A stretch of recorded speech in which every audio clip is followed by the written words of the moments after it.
Why do folks go to church? They don't go to church to be lied to. They don't go to church to be harmed. They don't go to church to be intentionally misled or fleeced or misguided. Authorities in Minnesota today announced criminal charges against the Roman Catholic Archdiocese in the Twin Cities. Sexual misconduct among priests. Clergy members suspected of abusing minors. When I arrived here in the Archdiocese, we were in the middle of a storm. Eventually we would have over 300 claims of abuse against priests here in this Archdiocese, stretching over a period of 70 years. You know, many folks have simply been ignored or shut out or disbelieved or told to shut up, or in cases which I simply can't begin to understand, the blame has been turned upon them. That may be among the worst kind of response to somebody who is suffering, who would like to be able to speak their truth, and then is told that not only is that not your truth, it's actually quite the opposite. Today, I, as the leader of this Archdiocese, stand before you to say, we failed in what we have done and in what we have failed to do. Words alone are not enough. We must, we will, and we are doing better. Far-reaching changes are underway.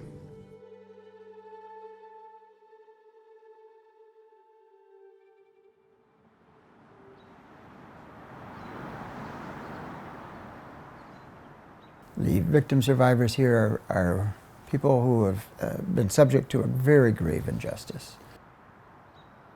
I've heard stories that would break any person's heart from people who have held their abuse as a secret for decades and come to me as a way of trying to find resolution.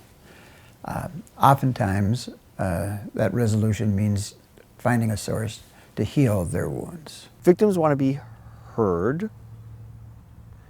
They want to be believed, and oftentimes we do want something to happen. This historic agreement ensures systemic change. As we were trying to find ways of responding to that, and we had a situation not only with the bankruptcy but also with criminal and civil charges against the Archdiocese, we reached out to a number of experts, including Janine Geske. And so really it was in my encounter with Janine that I've come to know restorative justice much, much more intimately. I was a trial court judge, and I would teach regularly in the prisons because I wanted to see where I was sending people and what was happening to them. As a former criminal court judge and Wisconsin Supreme Court Justice, Janine Geske was well aware of the traumatic effects of crime on victims. Somebody introduced me to a program at Green Bay Correctional Institution, which is a maximum security prison, and it was a 3-day intensive circle. And I was so struck by that experience. Not only listened to the men and their storytelling, but also the community members and particularly the survivors who told their stories of what had happened to their lives. And for me, those experiences were so incredibly spiritually moving. It was almost as though I could hear parables being told in my presence. I was so drawn to that work that ultimately I made the decision to do it almost full time. And it very much was a vocational call. But what happens in that room is that there is so much emotion and compassion for each other that everybody feels supported by the other. And as we passed the talking piece around several times, people feel incredibly peaceful that they've been able to share this in a warm community that's safe, that isn't questioning them, and for them to see that others that they made their prejudgments on, in fact, also have had challenges in their lives and difficult moments. There isn't a time that I walk out of one of those circles and that I don't think there's been some amazing work done, that the Spirit was present in the middle of that room and has touched people's hearts. It's often in ways that I'll never know. There's been a number of ways that restorative justice has been used in the Archdiocese to promote healing. The principal work that I do is I preach monthly at different parishes in the Archdiocese, introducing Catholics to the concept of restorative justice, and also conduct listening sessions where they can talk about their feelings, what's in their heart and head with regard to the clergy abuse crisis. Restorative justice is about three things. First is naming the harm, what harm was done. The second is about, who was harmed, whether it was the individual, family, friends, community. And then the third is about repairing the harm. So the talking piece is going to be a rosary. So when you have the talking piece, you're just simply talking about what is in your heart or on your mind. And then you pass it to the left. If you don't want to talk, you just pass the talking piece.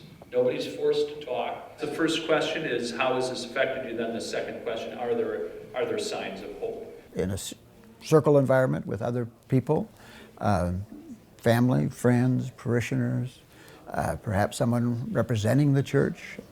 In most instances, it's not going to be the perpetrator, and certainly wouldn't be the perpetrator if the victim survivor didn't want that person to participate. But I think it is helpful when there is a church representative there who, in the context of the circle, can say, we're sorry. What happened to you shouldn't have happened. You weren't at fault in any way. When I hear people say, this is old stuff, we don't really need to be worried about this anymore, and I look at the people, particularly in the circles that have experienced trauma, this is the heart of pastoral care.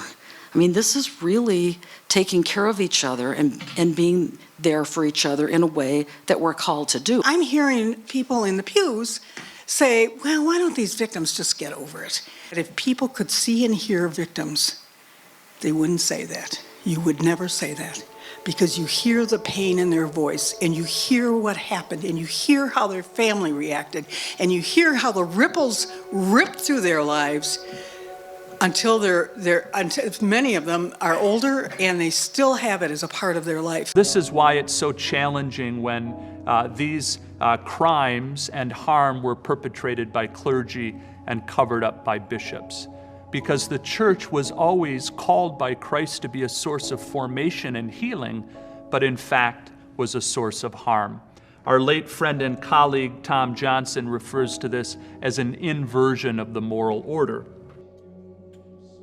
All of us in the church are secondary victims. We've all been affected, and many of us devastated. From my experience of being in a parish, people want to talk about it. And many times there's no forum put forth by the leadership in the parish to give them that opportunity. I think they just need to talk and know that they're being heard and listened to. We talk about the way the clergy abuse crisis and the cover-up has affected average Catholics living their faith. When church leaders hear that, when Catholics hear that, there is a real sense of diligence and also being resolutely determined to make sure that this doesn't happen again. From a survivor perspective, restorative justice is a way to facilitate a difficult conversation in a somewhat controlled way. It's not linear, it's that kind of 2 steps forward and 1 step back, but it is progress. I may not be a better version of myself tomorrow.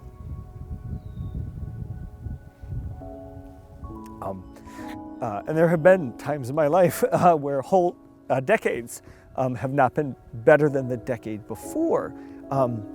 But it does give you some space in which to explore and kind of practice and adjust to whatever that better version of yourself, whatever I think that is.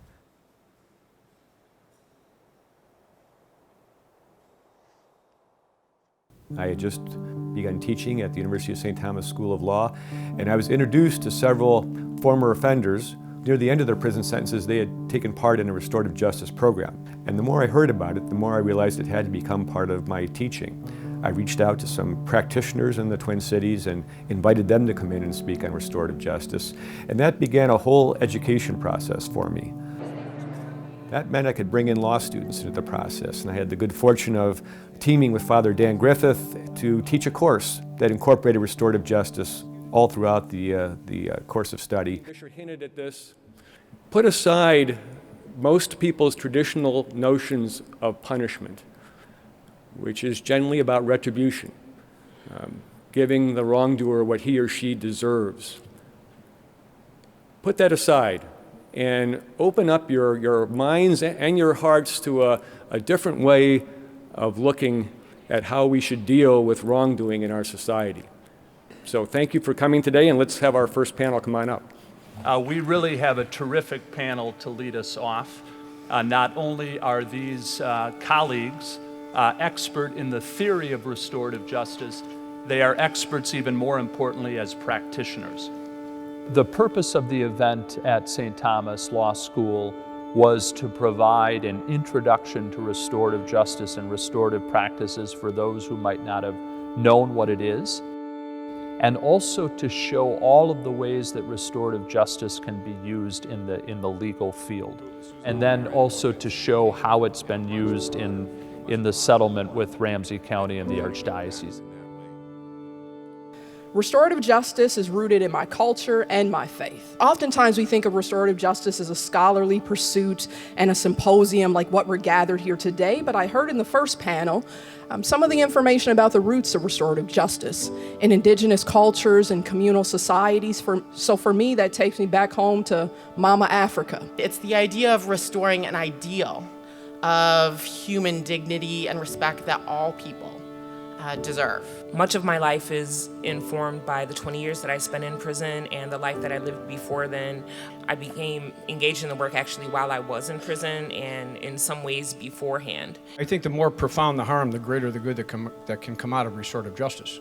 There's a wide range of what can be embraced by restorative justice and how it can actually help people in some of the worst situations in their life. At the end of the day, what it does provide, I think, is really a better outcome.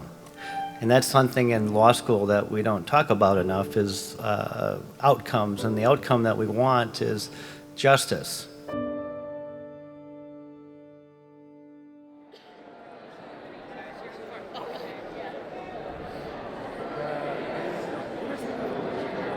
Let's all welcome Gene Bishop. Thank you again for being here. I'm the middle of three sisters. My younger sister, Nancy Bishop Langart, was murdered when she was 25 years old. She was in her townhouse and there was an intruder there when she walked in the door along with her husband, and he shot both of them. Fired execution style into my brother-in-law's head and shot my pregnant sister in her stomach twice. And when I learned that somebody had deliberately snuffed out their life with a gun, this sentence just emerged from me. I just said in front of everyone, I don't want to hate anyone. And I think that was my visceral reaction to something that was so evil and so almost incomprehensible that I knew it had to be responded to. And I also knew in that instant that it could not be hate, it couldn't be vengeance, it couldn't be bitterness, because if it were those responses, it would swallow me up in darkness. And I didn't want to go there. I knew there had to be another path besides hatred. It has been so healing for me to go and sit with him, to hear him tell me things about Nancy's last moments that were so helpful to know, and for me to be able to talk about Nancy, because the more he gets to know her, he says, the sorrier he is for what he did. And that's the best justice he can give me. The crushing shame, that's what we suffer with. The fact that I carried that around for 40 years. Who am I going to tell? We were trained to go to our church for help. I went to them. I got nothing. but you can listen, and that's what we wanted. And that's what we asked of our church, and it never happened. It's finally happening now. I think restorative justice demands that we be involved. By reaching out to victims, we can get the job done. And I think we've started that. The victim survivors have been abused by people who they had trust in, priests, other clerics. They were shamed, embarrassed, and harmed deeply by it. And then the church compounded the problem by siding with, in most cases, with the abuser. And I just thought that if there was some way I could be of help to these people, I would give it my best effort. And it's been one of the most rewarding things I've ever done.